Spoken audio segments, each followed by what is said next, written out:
असं आहे, नरेंद्र मोदीचं पाप लपवण्यासाठी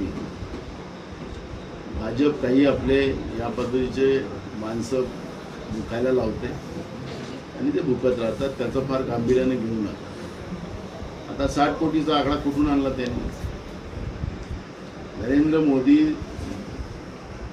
80,000 कोटीचं विमान घेऊन फिरत आहे. 80,000 कोटीचं विमान.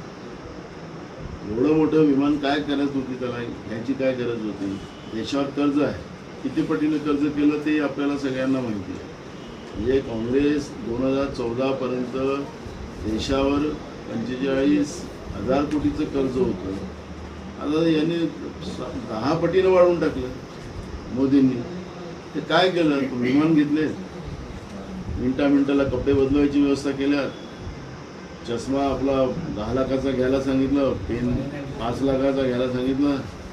की त्याने विचारा, त्यांना संदीप पात्राला सांगा की आमचा सल्ला आहे की त्यांनी पहिले मोदींवरच्या खर्चाचा पहिले आढावा देशाला जनतेला द्यावा आणि त्या देशामध्ये जाऊन जनतेच्या पैशांनी जाऊन त्या देशामध्ये जाऊन भारतासाठी काय केलं याची माहिती पहिले त्यांनी सांगावं.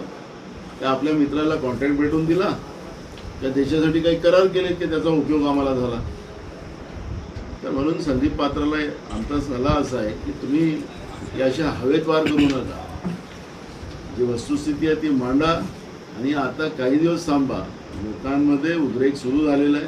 बैमानीनं आणलेली सरकार याच्यावर लोकांचाच आता दबाव सुरू होणार आहे असं चित्र पूर्ण देशभरात आहे.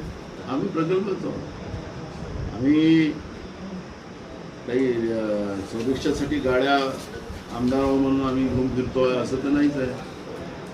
सुरक्षासाठी तर त्यांच्या सत्ता पक्षाचेच आमदार घेऊन फिरतात. काही त्यांना कुठला प्रोटोकॉल आहे मला माहिती नाही.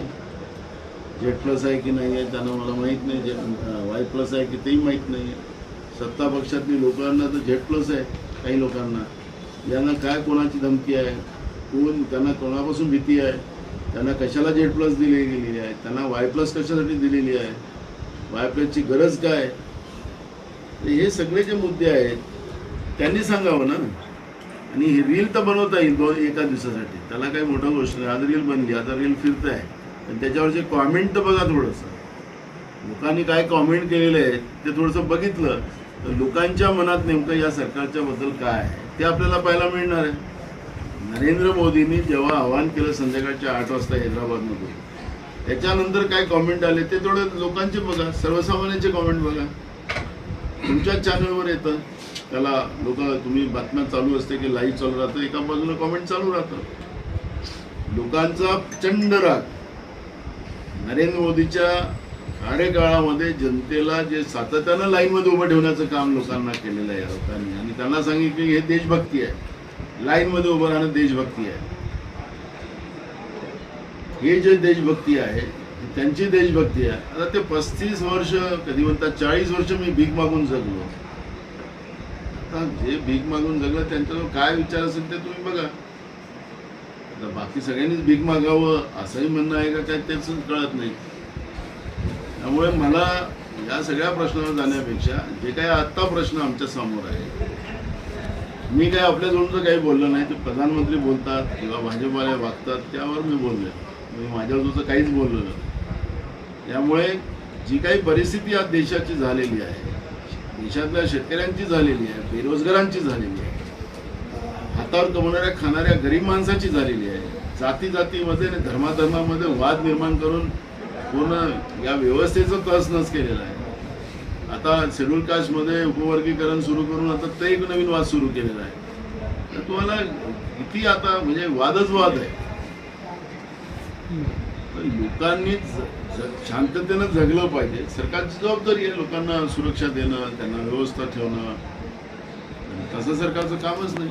बघा, तो 35,000 कोटीचा नाही, धर्माच्या नावाने पैसे खायची व्यवस्था ही सातत्यानं भाजपने आताच नाही अनेक वर्ष राबवलेली आहे. सत्तेच्या बाहेर असताना सुद्धा धर्माच्या नावाने त्यांनी पैसे खाल्ले. राम जन्मभूमीच्या जीर्णोद्धाराच्या बाबतचं तिथल्या त्या समितीने, मी आरोप नाही करत, ही जी समिती होती अयोध्येची त्या समितीने आरोप केलेला आहे की यांनी आमचे पैसे परस्पर घेऊन गेलेत.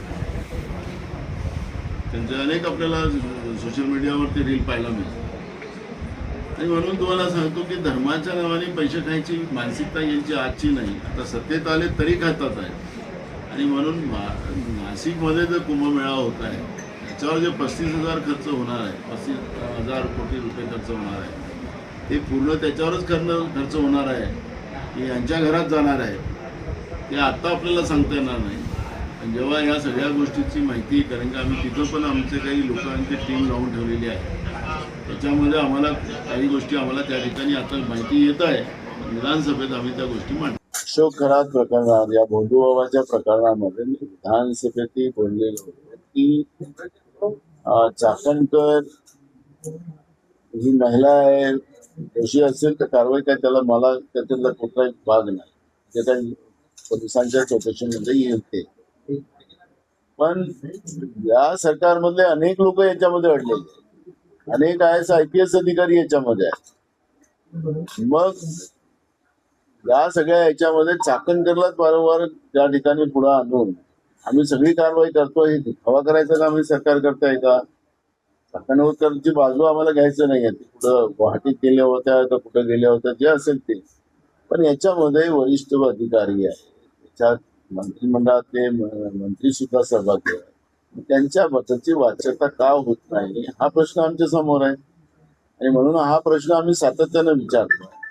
आणि मुख्यमंत्र्यांनी जे विधानसभेत सांगितलं की हा सेन्सिटिव्ह प्रश्न महिलांशी निगडीत आहे, म्हणून आम्ही अनेक नावं उघडकीस करत नाही.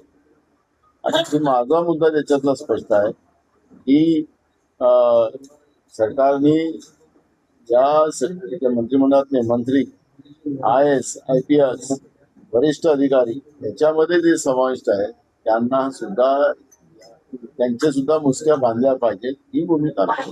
SITच्या चौकशीमध्ये खूप साऱ्या गोष्टी पुढे आल्या.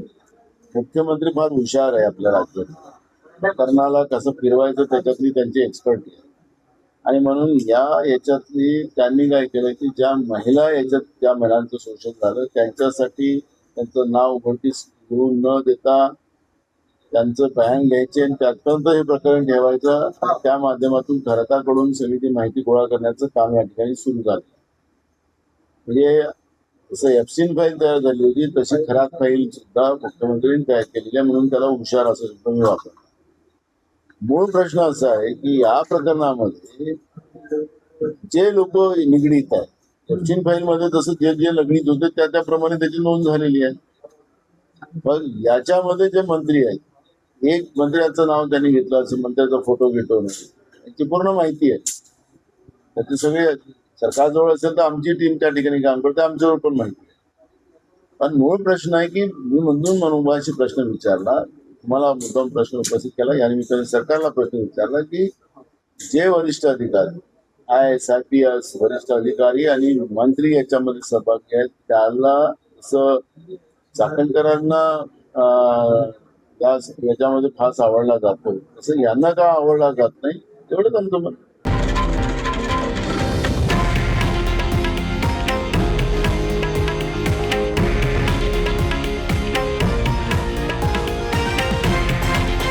हे आहे देशातील नंबर 1 न्यूज नेटवर्क आणि आपण पाहत आहात TV9 मराठी, एकमेव.